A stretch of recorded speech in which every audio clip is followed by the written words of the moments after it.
नमस्कार, स्वागत है आपका न्यूज 18 का डिजिटल प्लेटफॉर्म देख रहे हैं आप। मैं हूं आपके साथ वैभव कृष्ण भोंडले और मेरे सहयोगी अक्षय मेरे साथ मौजूद हैं।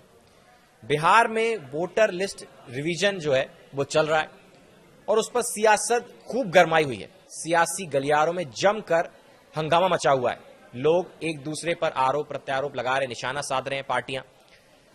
अब इसमें एक और अपडेट है कि बिहार में तमाम ऐसे लोग हैं जो नेपाल से आकर रह रहे हैं, म्यांमार से आकर रह रहे हैं और बांग्लादेश से आकर रह रहे हैं।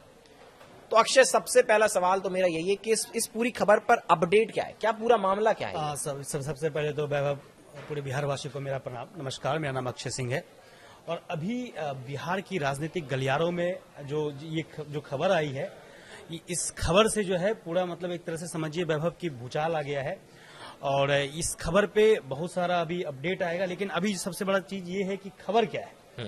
खबर ये है कि बिहार में ऐसा दावा किया जा रहा है कि बिहार में नेपाल, म्यांमार और बांग्लादेश के लोग भी रह रहे हैं। उनके पास में आधार कार्ड है, वोटर आईडी कार्ड है, बजाबते वो लोग वोट करते हैं। ऐसा मेरा कहना नहीं है, बल्कि ऐसा इलेक्शन कमीशन के सूत्रों से खबर आ रही है और अभी मीडिया में अलग अलग टेलीविजन पर यह खबर सुर्खियों में है। और जाहिर सी बात है कि अगर ये लोग वहां पे थे, मतलब बिहार में बांग्लादेश के लोग रह रहे हैं, म्यांमार से आके लोग रह रहे हैं, नेपाल से आकर के लोग रह रहे हैं, तो ये मतलब किनको वोट कर रहे थे और किस तरह से रह रहे थे, इनके पास में आईडी कार्ड कैसे बना, ये बिहार में अभी सबसे बड़ी खबर है। और इस पे अब जाहिर सी बात है कि गवर्नमेंट के विरोध में, हालांकि ये गवर्नमेंट का कोई निर्णय नहीं था, इलेक्शन कमीशन का निर्णय था, लेकिन इसके बाद इलेक्शन कमीशन पर भी उससे पहले भी सवाल उठते रहे हैं और अभी इसके बाद भी सवाल उठेंगे कि ये इसका प्रूफ क्या है। मतलब अब जाहिर सी बात है कि अगर वोट करते थे, हाँ वोट करते थे और ऐसा प्रूफ क्या है इनके पास में कि ये बांग्लादेशी थे, ये नेपाली हैं, मतलब नेपाल के हैं, या फिर ये म्यांमार से आए हैं। तो क्या प्रूफ है, आप किसको कैसे ठहरा रहे हैं कि वो बांग्लादेशी है? ऐसा मतलब ये अभी दावा किया जा रहा है, ये मतलब सूत्रों से खबर आई है। लेकिन इस खबर के बाद जाहिर सी बात है बिहार के राजनीतिक गलियारों में भूचाल आ गया है, क्योंकि चाहे अनचाहे रूप से दबी आवाजों में आप बिहार के राजनीतिक विश्लेषकों से हमेशा आप सुनते रहेंगे कि ऐसा कहा जाता है कि तकलीफ उन्हीं को हो रही है, तकलीफ उनको हो रही है जिनके पास में बाहर से आकर के वोट करने वाले हैं। मतलब कि जो अभी बिहार में वोटर लिस्ट डिवीजन को लेकर के चर्चाएं हैं और जो वोटर लिस्ट डिवीजन जो हो रहा है उससे तकलीफ उन्हीं को है जिनको अलग से बाहर से वोटर आए हैं और वोट कर रहे हैं। कहने का मतलब है कि उन नेताओं को, उन पार्टियों को समस्या होती है जिनका वोट बैंक ये नेपाल, म्यांमार और बांग्लादेश से आए हुए लोग हैं। हाँ, मतलब इसलिए वो इसका विरोध कर रहे हैं, वरना दिक्कत क्या है? हाँ, मतलब हाँ, पहले ऐसा ही विश्लेषक जो राजनीतिक विश्लेषक है वैभव, उनका यही कहना था कि भाई तो अक्षय भाई, कौन कौन सी वो पार्टियां हैं जो विरोध कर रही हैं? अब देखिए, पहले तो ये मैं बता दूं कि सबसे पहले राजनीतिक विश्लेषक जो भी हैं या दबी कुचले आवाजों में जो भी चर्चाएं यही कर रहे थे ना कि भाई क्या तकलीफ है, वोटर लिस्ट रिवीजन जब हो रहा है बिहार में, क्या तकलीफ है? एक लाइन में आपको समझाते हैं वोटर लिस्ट डिवीजन बिहार में है क्या। वोटर लिस्ट डिवीजन में ये है कि बिहार वोटर लिस्ट को अपडेट किया जा रहा है। अपडेट ये कि अगर कोई कौन से नए नाम जुड़े हैं, हाँ, किन्हीं नए लोगों का नाम जुड़ा या कोई मृत हो गए हैं, जिनकी मृत्यु हो गई है, नाम कटेगा, हाँ, तो उनका नाम हटा दिया जाएगा, कोई नए नाम को जोड़ा जाएगा, या फिर क्या कोई अवैध तरीके से बिहार में रह रहे हैं।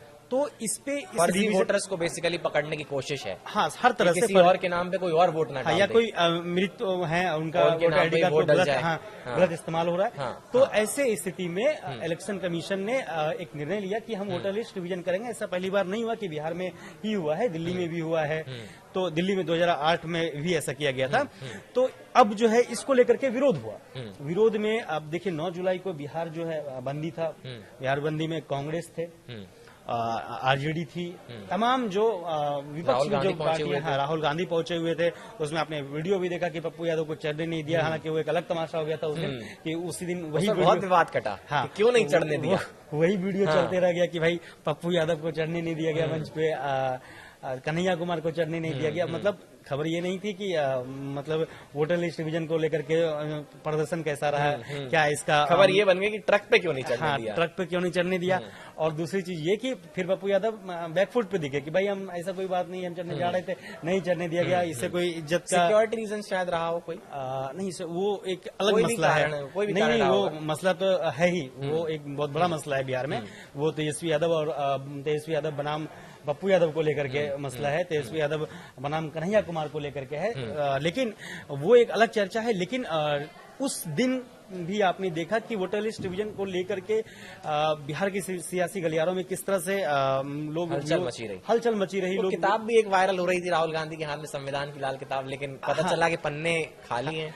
और फिर वैभव देखिए उसके बाद अभी का जो ये अपडेट है, तो अब इससे आप ऐसे अंदाजा लगाइए कि कोई भी तो यही कहेंगे कि मतलब अगर राजनीतिक गलियारों से पक्ष यानी कि बीजेपी से ये सवाल उठेगा कि भाई आखिर आप विरोध क्यों कर रहे थे, आप विरोध क्यों कर रहे थे।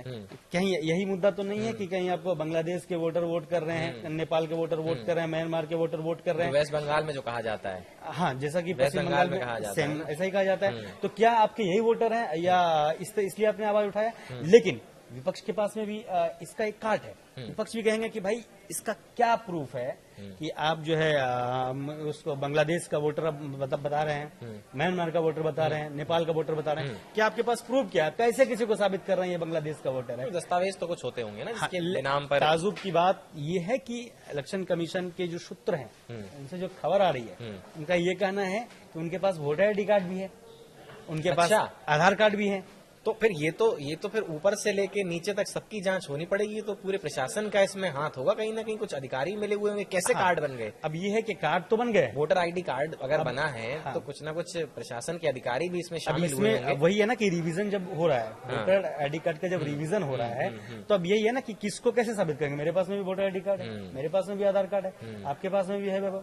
तो अब ये कैसे निर्णय होगा कि आप बांग्लादेशी हैं या मैं बांग्लादेशी हूँ। विपक्ष तो ये सवाल उठाएगी ना, ये तो स्वाभाविक है उठाना। हवा हवाई में तो बात होगा नहीं कि बांग्लादेश के लोग वोट करते हैं या म्यांमार के लोग वोट कर रहे हैं। लेकिन अगर इलेक्शन कमीशन कह रहा है और वो किसी को साबित कर रहा है, तो इलेक्शन कमीशन ही है ना जो चुनाव कराता है, जिसको सारा दायित्व दे रखा है। तो अगर वो कह रहे हैं कि ये वोटर नहीं है, ये बाहर से आए हुए हैं और यहाँ पर बस गए और फिर फेक तरीके से वोट कर रहे हैं, तो अब देखिए बात का मान रखना चाहिए ना। यही तो बीजेपी करती है। वोटर लिस्ट, हालांकि बीजेपी पे तो ये भी आरोप उठता है कि आप जो है इलेक्शन कमीशन आपके लिए काम कर रही है। इलेक्शन तो विपक्ष का तो काम है ना सवाल उठाना। तो जब जहाँ जीत जाते हैं वहाँ तो सवाल नहीं उठाते। वहाँ नहीं कहते कि इलेक्शन कमीशन हमारी साइड था। लेकिन अभी क्या है ना वैभव कि अभी ये सवाल तो जाहिर सी बात है उठेगा, तेजस्वी की तरफ से उठेगा, राहुल गांधी भी सवाल उठाएंगे कि आप कैसे किसी को जो है निर्णय ले रहे हैं कि ये बांग्लादेश से आए हैं या नेपाल से आए हैं।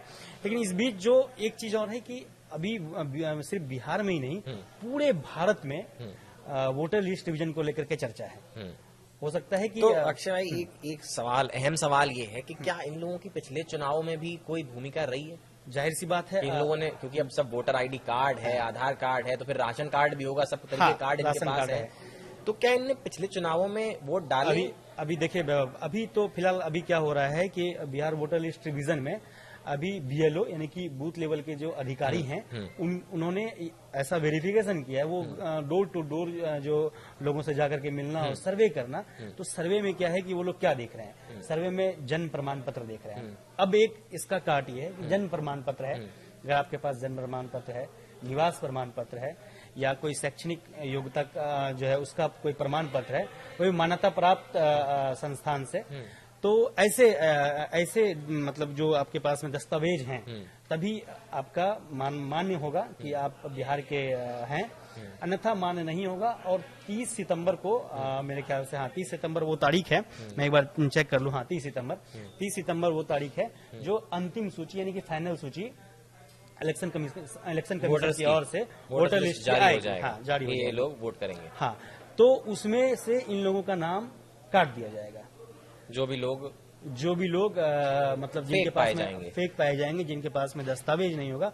और इसीलिए बिहार के राजनीतिक गलियारों में हलचल मचा हुआ है, हल्ला बोल है, अलग अलग सवाल उठाए जा रहे हैं। तेजस्वी यादव भी अलग सवाल उठाए जा रहे हैं, पप्पू यादव अलग सवाल उठा रहे हैं। हालांकि पप्पू यादव अभी मतलब पता ही नहीं चलता है कि वो कांग्रेस में है कि निर्दलीय है, चूंकि पूर्णिया से वो निर्दलीय चुनाव लड़ रहे थे, लेकिन फिर भी वो सवाल उठा रहे हैं। तो इस किसको फायदा है, ऐसे वोटरों से किसको फायदा है, ये तो जाहिर सी बात है, समझने वाली बात है। लेकिन हाँ, ये भी तय है कि अगर इलेक्शन कमीशन ये निर्धारित कर रही है कि कोई बांग्लादेश से है और कोई म्यांमार से है, कोई नेपाल से है, तो उसके लिए एक सही सा एक फॉर्मेट होना चाहिए। नहीं तो पता चले कि मैं भी बांग्लादेशी घोषित हो जाऊं, ऐसा भी तो हो सकता है ना वैभव, आप भी हो सकते हैं ना। तो ये एक फॉर्मेट हो और वो फॉर्मेट जाहिर अधिकारियों की भी जांच होनी चाहिए कि कैसे फेक कैसे हाँ, बन गया कार्ड। ये एक तो लूप बड़ा है ना, सवाल है, ये लूप होल है ना, हाँ, ये तो एक बहुत हाँ, बड़ा लूप होल है, जिसके बारे में आप पता बिहार चलना में चाहिए ऊपर से देखिए, नीचे तक किस किसने।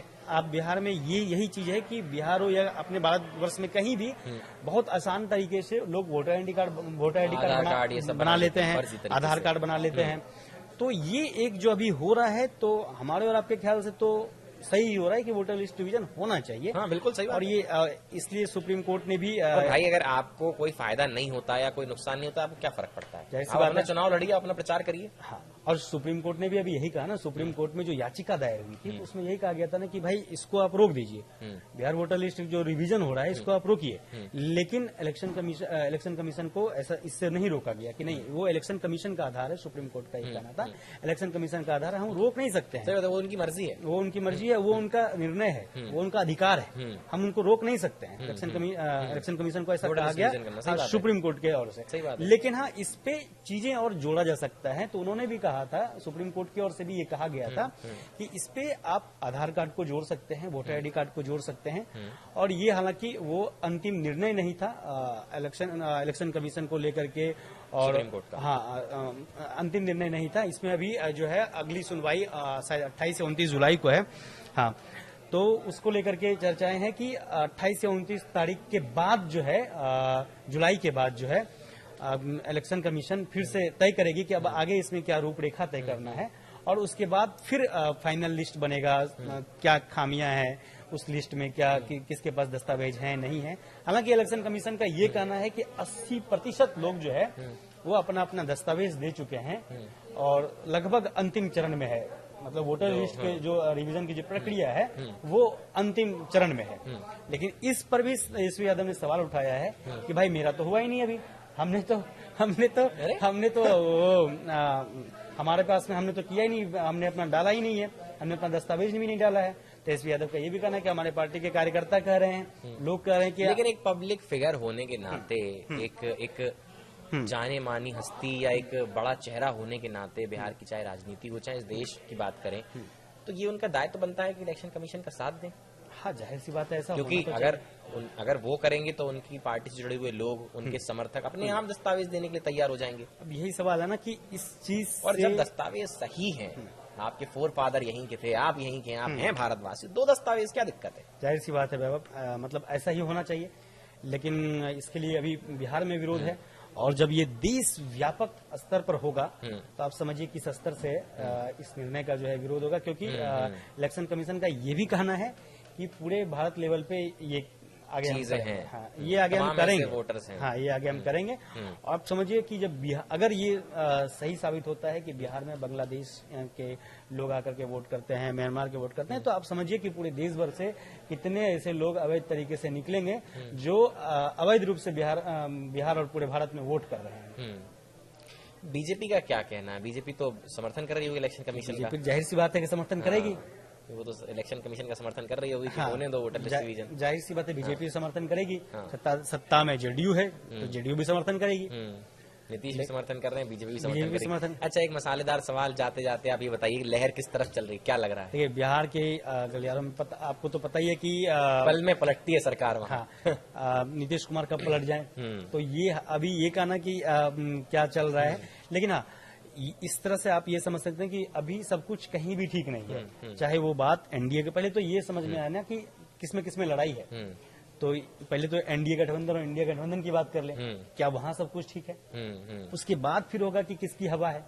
और इन सब लेकिन के अभी बीच तेजस्वी यादव ने कहा था कि महागठबंधन हमारा एकदम बना हुआ है, हम लोग साथ हाँ हैं। वो तो लोग कहेंगे ही ना, लेकिन मेरे ख्याल से कि अभी एनडीए गठबंधन में भी सब कुछ ठीक नहीं है, इंडिया गठबंधन में भी सब कुछ ठीक नहीं है। वो ठीक कब तक नहीं रहेगा? जब तक सीट का बंटवारा नहीं होगा। चुनाव में जब सबसे सीट बड़ा का मसला बंटवारा वही होता है, हो किसको जाएगा, कितनी सीटें हाँ, मिलेंगी। तब अगर सबको संतोषजनक सीट मिलता है और उसके बाद सब फिर मैदान में उतरेंगे और फिर वहां फिर से एकजुट होकर आपको- लड़ेंगे। हाँ, इस बीच आप कह सकते हैं कि प्रशांत किशोर की क्या भूमिका है। तो प्रशांत किशोर जाहिर सी बात है कि अलग अलग डिजिटल प्लेटफॉर्म पे मैदान में भी अलग अलग तरीके से चुनाव में प्रचार प्रसार में लगे हुए हैं। वो नीतीश कुमार का भी विरोध कर रहे हैं, तेजस्वी यादव का भी विरोध कर रहे हैं। तो अलग लड़ेंगे वो तो। हाँ, वो तो अलग लड़ ही रहे हैं और नए नए लोगों को राजनीति में उतार रहे हैं। तो बिहार में इस बार ये एक अच्छी बात है कि जरूरत भी है शायद नए चेहरों को हाँ, बिहार की। बिहार में ये अच्छी बात है कि हम सिर्फ दो हमारे पास में एक ऑप्शन होता था, तो अब तीसरा ऑप्शन भी दिख रहा है। ये एक अच्छी बात है कि लोगों के पास जितने ऑप्शन होंगे, लोगों के पास सोचने की शक्ति उतनी अच्छी होगी। कौन और- हमारे हाँ, शहर का, हमारी सिटी का हाँ, विकास ज्यादा कर और सकता है। ऑप्शन तो होने ही चाहिए। क्या होगा कि ना आपके पास में दो ऑप्शन होंगे तो अब क्या है कि तीन ऑप्शन हो गए। तो अब क्या है कि लोगों में जो है प्रतिस्पर्धा ज्यादा बढ़ेगी, इससे पब्लिक को फायदा होगा। जो भी हमारे बन के आते हैं, विधायक बन के आते हैं, सांसद बन के आते हैं, तो उनके टक्कर में जो भी रहेंगे तो विपक्ष अगर कोई जीत नहीं पाता है तो विपक्ष में सवाल तो उठाएंगे और उस सवाल से किसका फायदा होगा? पब्लिक का फायदा पब्लिक का होगा। फायदा होगा। तो ये है मतलब कि राजनीतिक ढांचे की खूबसूरती, गणतंत्र की खूबसूरती। और जाहिर सी बात है कि हम लोग गणतांत्रिक देश में हैं, तो इसका फायदा हम लोग ले रहे हैं। चलिए अक्षय, बहुत बहुत शुक्रिया आपका हमारे साथ बने रहने के लिए। और फिलहाल के लिए इस वीडियो में बस इतना ही। और बिहार में वोटर लिस्ट रिवीजन को लेकर लगातार सियासत जारी है, सियासी माहौल जो है वो गरमाया हुआ है। आगे क्या क्या होगा, तमाम अपडेट एक बार फिर मैं और अक्षय आपके सामने हाजिर होंगे और लाते रहेंगे। फिलहाल के लिए इस वीडियो में इतना ही। धन्यवाद। आप सबका बहुत बहुत धन्यवाद।